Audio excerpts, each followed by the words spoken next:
Halo bola supporter semuanya, kembali lagi ya di acara analisis Olimpik bersama saya Husen dan rekan saya. Delia.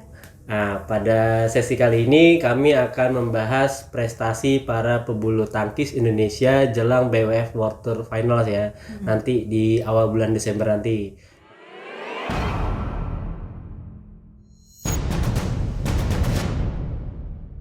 Nah, sebelum bahas BWF Tour minggu depan, kita bahas dulu nih prestasi bulu tangkis sepanjang tahun ini ya, dari awal tahun sampai yang terakhir Australia Open ya Mbak ya.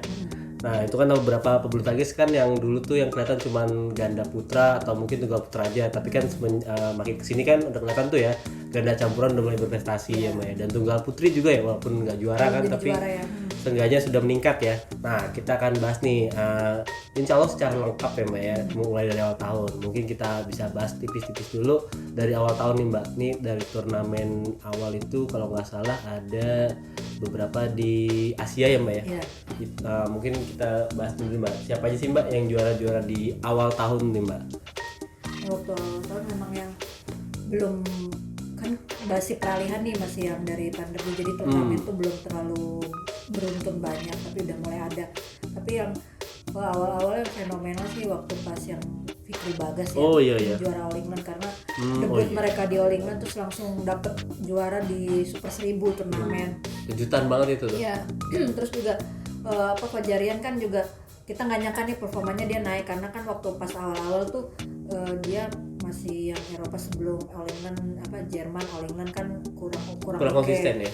Terus akhirnya pas mulai ke Indonesia jadi juara, terus akhirnya mulai pas di kejuaraan-kejuaraan yang penting kayak kejuaraan Asia udah mulai naik, dan hitungannya mereka konsisten deh sih, maksudnya dari semifinal terus final terus juara, mereka yang paling sering lolos. Terus akhirnya jadi Kalau salah 8 kali final ya Fajarian ya tahun ini. kali final, terus juga akhirnya dia pecah telur kan, bisa dapat juara Super 750 karena kan biasanya mereka baru suksesnya tuh di Super 300, Super 500, dan Indonesia Master juga Indonesia Master belum sukses ya. Indonesia Master lolos, cuman Indonesia Open cuman sampai perempat final. Tapi hitungannya mereka konsisten, terus akhirnya jadi di peringkat teratas kan, yang di Restu Guangzhou yang akhirnya nanti pindah ke Bangkok. Betul banget. Nah itu jadi kayak momen buat Fajarian sih kayaknya tahun ini, mudah-mudahan bisa konsisten ke nanti di perhitungan kualifikasi Olimpiade ya.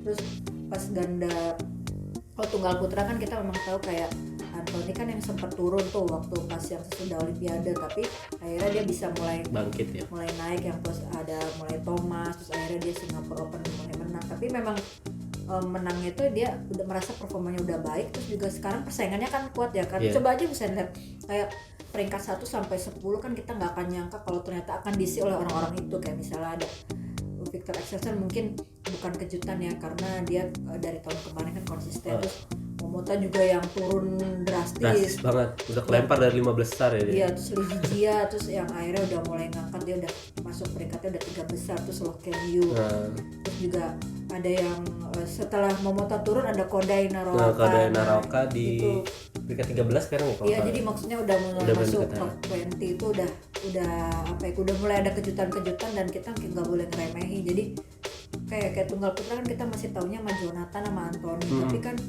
kita nggak bisa memungkiri kalau kita juga harus mulai nyiapin yang muda-muda, karena Koda itu kan umurnya udah muda. Terus 21 ya. Aksasen juga udah mulai naik. Jangan sampai nanti pas udah mereka mapan, nah nanti Ihsan, Sabda atau Bobby yang di bawah ini nggak bisa ngikutin. Tapi kita beruntung bersyukur Ciko udah mulai naik ya. Jadi ada beberapa pemain yang udah mulai naik yang menjelang akhir nih, kayak Ciko sama Gregoria.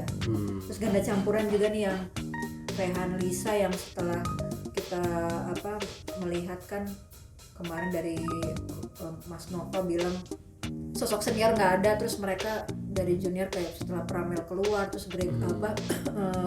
Gloria juga dikeluarkan dari pelatnas. Terus kan ganda campuran kan bingung nih sosok siapa yang jadi panutan. Terus akhirnya ya karena memang mereka junior ya memang belum waktunya, jadi jam terbangnya belum ada. Terus akhirnya mereka naik ya udah mulai ada peningkatan. Jadi sebenarnya sektor-sektor itu kuncinya tinggal nunggu waktu sih dengan ngikutin kompetisi yang banyak. Karena kayak An Seong aja umurnya masih muda, tapi karena dia terus ngikutin turnamen lama-lama matang, dan akhirnya juga bisa masuk peringkat besar kan sekarang. Itu yang lagi dulu ratu-ratunya nih kayak Tai Zuying, terus Carolina Marin, terus sama kemarin yang dikalahin sama Gregoria Nozomi Okuhara kan, yang dulu bintangnya kan sekarang juga lagi menurun. Jadi ya ini kesempatan sih buat naikin pemain-pemain kita di kompetisi yang banyak, supaya nanti pas udah waktunya nanti dibutuhin nanti turnamen besar kayak Olimpiade, Thomas Uber atau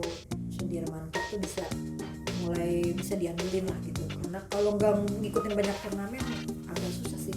Karena nggak semua, karena yang bisa bikin matang tuh kalau ikut turnamen. Jadi sepanjang ini yang paling oke sih memang Fajarian ya kalau pemainnya. Untuk sepanjang tahun ini ya Fajarian sih. Untuk yang kedua kan kalau Jonathan sama Ginting kan sama tuh ya. Untuk tahun ini kan sama-sama dapat 2 gelar ya. Terus untuk peningkatan sih terlihat di sektor tunggal putri dan ganda campuran ya. Ganda campuran udah mulai kelihatan. Iya udah kelihatan banget ya. Ini bukan masalah yang lain nggak kelihatan, tapi memang kan dulu kan ada progres ya. Iya kurang terlalu disorot ya kalau Bola Supporter tahu kan ya. Karena kan ganda campuran udah mulai naik daun, Rinov Pita dan Realisa ya. Ini berdua ini udah mulai menunjukkan ada apa ya peningkatan yang drastis gitu. Karena kan dulu kan masalahnya kan dibahas sama Coach Nova itu bukan dari mental atau fisik, tapi dari komunikasi di lapangan. Jadi katanya kan dulu kalau permainan ganda campuran yang kurang meningkat tuh karena komunikasinya, tapi sekarang ternyata mereka bisa gitu, dan diakui juga kan sama Rehan kan setelah juara ya kan. Kemarin Rehan bilang ternyata kita bisa juga juara dan komunikasi kita asal ngomong aja, siap ngomong gitu lapangan. Nah berarti kan emang kendala-kendala ini yang bikin mereka dulu itu kaku gitu ya Mas. Sekarang udah mulai lepas. Kayak masih kayak ada beban gitu ya, atau karena nggak ada. Karena kan sekarang di ganda campuran padat cuman mereka yang masih umur muda ya, padahal yang seniornya udah di luar pelatnas gitu kan. Gak tau sih, mungkin tuh karena dulu nggak enakan, sekarang lebih enak gitu, lebih lepas, jadi ya mereka udah. Atau mungkin juga ditambah sama jam terbang mereka, mau nggak mau di pelatnas mereka, jadi akhirnya kan yang dikirim mereka kan. Jadi kalau dulu kan ya lebih ke mungkin PBSI lebih harus perhatiin sih, jadi pemain-pemain tuh jangan langsung dipikirin target juara. Memang ada yang target juara, tapi ya ada yang mulai kayak buat progres naik. Jadi nanti pas udah yang senior mungkin udah mapan atau senior udah nggak berprestasi lagi, ya kita bisa ngangkat jadi kayak ganda putra gitu lah. Pas udah ganda putra kayak Marcus Kevin nih udah mulai turun, tapi Fajarian yang sebelumnya pas sebelumnya itu kan mereka juga bukan penampilannya jelek ya, cuman memang belum dapat aja target-target. Kayak buktinya ke Asian Games kan mereka bisa lolos final juga, cuman karena waktu itu tahunnya Marcus Kevin jadi mereka belum naik lah. Tapi akhirnya pas Marcus Kevin lagi performnya turun, nah jadi pas mulai 2021 2022 ada peningkatan nih di Fajarian. Jadi mudah-mudahan sih contoh dari Fajarian ini bisa nular di sektor-sektor lain, jangan sampai yang ngandelin udah satu ini terus yang lainnya didiemin aja. Amin, gitu. betul. Emang bahaya banget sih, kayak sekarang tunggal putra aja kan ya mungkin tadi yang bilang udah ada Sabda, Ciko gitu. Tapi kan kalau kita lihat juga tunggal putra masih ngandelin Anthony sama Jonathan aja. Iya, masih dua itu ya. Nah, kadang-kadang Ciko juga tuh kan, maksudnya yang lain kayak Sabda Christian itu kan belum terlalu tampil ya, jam terbangnya belum banyak banget. Tapi Ciko aja baru bagus ya. Iya, Ciko aja nih baru muncul kan. Iya, baru ini kan, tapi kan kesempatannya masih belum banyak juga kan. Ini kayaknya perlu banget perhatian untuk ngikutin ke yang lain ya, Iksan, Sabda. Ada Bobby itu kan bagus-bagus tuh karena mereka alumni waktu pas kejuaraan dunia 2019 yang kita dapat emas ya. Bergu itu. Jadi kalau ada yang bagus-bagus sih lebih baik di ini maksudnya diarahkan terus, jadi pas nanti udah turnamen bisa juara. Kayak Sabda waktu pas Thomas kan kita nggak nyangka akhirnya diturunin bisa jadi penentukan gitu. Jadi ya alhamdulillah menang. Kalau misalnya nggak menang kan karena kurang jam terbang kan disayangkan gitu ya. Kalau tunggal putri gimana nih Mbak? Kan walaupun tunggal putri ya terbilang belum sukses, tapi kan peningkatan di Gregoria ya. Di Gregoria yang dulu ya bisa dibilang diremehkan lah ya Mbak. Karena kan dulu dibilang kayak wah kalau main sampai game ketiga capek gitu, tapi sekarang kan udah bisa membuktikan diri. Tapi kan nggak mungkin kita bergantung sama Gregoria seorang gitu. Andalannya sekarang Putri KW kan, Putri Kusuma Wardani. Tapi setelah itu sebenarnya masih ada lagi sih bibit-bibit yang bisa diorbitin nanti sama PBSI ini jelang tahun depan lah ya. Kalau kita ngeliat dari waktu Uber Cup itu kan kayak ada Bilkis. Oh iya Bilkis, Komang. Terus juga ada Esther ya yang kelihatan ikut waktu pas yang kejuaraan dunia itu ya, ada juga lagi Mutiara tuh dari yang kejuaraan dunia junior. Jadi sebenarnya semua itu punya peluang, karena kan kalau di pelatnas kan otomatis mereka pemain terbaik nasionalnya. Jadi ya kalau bisa sih diikutin ke turnamen-turnamen yang ya minimal kecil-kecil lah, misalnya Super 100 dulu konsisten ya, karena kan nggak semua pemain itu begitu ikut kompetisi kan langsung juara. Ada yang bisa cepet naik kayak Apri gitu kan, istimewa gitu, dia dengan usia muda dia langsung bisa ke Olimpiade terus bisa ngangkat yang juniornya juga. Tapi kalau misalnya tunggal putri kan harus butuh waktu kan, misalnya dari Uber Cup udah ketahuan nih ada potensi yang bisa ngalahin pemain unggulan, terus ya diikutin lah turnamen-turnamen, jangan cuman didiemin aja gitu. Karena kalau didiemin ya memang belum juara, kayak Anseong kan dulu waktu pertama-tama kan nggak juara tapi karena dia udah kebiasaan ketemu dengan pemain-pemain unggulan yang level tinggi kan akhirnya terasah pengalaman, jadi dia bisa berkompetisi dengan adaptasi bagus tinggi, ya. Bahkan beda juga sih misalnya kayak para pemain muda yang cuma nongol di international series doang tapi nggak level 100, 200 lainnya beda banget ya Mbak ya. Karena Dari kan segi ada lapangan pemain levelnya kan beda ya. dari segi lapangan atau pemainnya beda banget. Emang bener banget tuh, adaptasi itu perlu banget. Bukan hanya dari turnamen tapi lawan-lawan juga menentukan gitu. Kalau lawan main berkelas ya main itu juga pasti berkelas dong. Karena kita tahu ini toh orang main berkelas tuh caranya beda banget gitu. Biasa ya dibandingin yang cuman turnamen series ya. Jadi levelnya ya level itu aja kan, karena pemain-pemain yang level tinggi kan turnamennya kan paling enggak 300 gitu. Tapi kalau untuk mulai melangkah lebih jauh lah paling enggak Super 100 dulu lah, karena ya kayak ganda putri Malaysia juga kan Perlitan sama Tinah itu kan ya mereka kan juga awalnya dulu masih angkatannya Ana Tiwi kan waktu pas yang junior, tapi kan akhirnya dia mulai bisa naik karena dipercaya ikut turnamen besar, terus akhirnya bisa. Jadi sebenarnya semua pemain punya peluang, cuman bedanya waktunya bisa naiknya cepat atau lama gitu. Cuman kesempatan untuk ikut turnamen menurut saya itu jadi kayak tabungan sih buat pemain untuk mengasah kompetisi sama ketemu pemain level tinggi. Jadi kalau saat nanti diperluin di turnamen besar mereka udah siap sih secara mental dan pengalaman. Apa kendala di peringkat nggak sih Mbak? Misalnya ada syarat khusus kan di turnamen 100 atau 300, 500 bagi mereka yang misalnya harusnya bisa kayak mungkin Anseong kan peringkatnya udah bagus jadi bisa diikut sertakan di turnamen. Nah kalau Indonesia sendiri kan kita nggak tahu nih dari tunggal putri di ganda putri kayak peringkatnya jauh-jauh banget kan, makanya belum bisa. Nih ada gak sih harusnya untuk pengumpulan poinnya itu diwajibin gitu kan dalam setahun ke depan? Dan kebanyakan di internal series kan misalnya poin udah cukup atau peringkat udah cukup langsung aja kan digeber di turnamen apa. Paling enggak sih kayak turnamen yang tur-turan 100 itu sih biar bantu ngangkat peringkat ya maksudnya.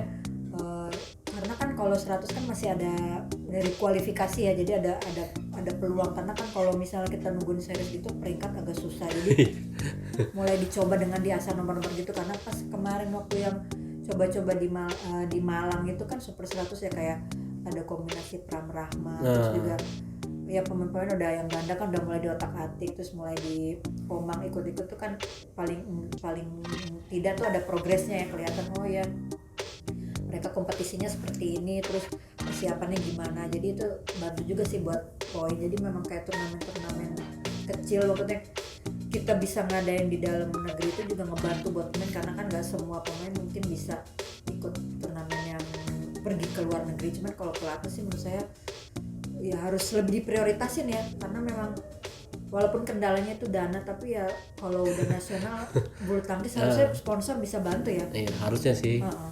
Turnamen selebritas aja banyak sponsor ya. Masa buat yang atlet bener-bener sungguhan gitu kan masa nggak ada sih.